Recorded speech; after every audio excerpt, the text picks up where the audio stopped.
এটা আমার ব্যালকনি বাগান। আমি এই জানলার উপরটাকেও এই সমস্ত গাছ দিয়ে সাজিয়েছি। এটা একটা স্পাইডার প্ল্যান্ট, এই যে ঝুলছে, আস্তে আস্তে ঝুলবে। আর এটা হচ্ছে গোল্ডেন মানি প্ল্যান্ট। আর এটা লাকি বাম্বু ট্রি, মানে বড় হয়ে গিয়েছিল বলে মাটিতে বসিয়ে দিয়েছি। এটা খুব সুন্দর হচ্ছে। স্টিল ফান, কি সুন্দর হয়েছে গাছটা, ভীষণ সুন্দর লাগছে দেখতে, ভীষণ সুন্দর। এই গাছটার নাম এখনো জানি না, হ্যাঁ, কিন্তু গাছটা অপূর্ব দেখতে, ভীষণ সুন্দর দেখতে গাছটা। দেখো,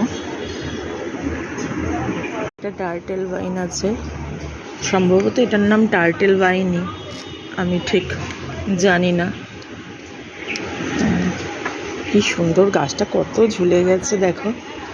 ওইটুকু একটা জায়গায় বসেছে, এটার থেকে আবার একটা নয়নতারা গাছ বেরিয়েছে, কিন্তু দেখতে এটা খুব সুন্দর লাগছে, অনেক নিচ পর্যন্ত, জানলার একদম বেয়ে নিচে চলে যাচ্ছে। আর এটাও একটা স্পাইডার প্ল্যান্ট, এটা আমার একটা ব্যাঙের মধ্যে বসানো আছে, ব্যাঙ পুরো ঢাকা পড়ে গেছে।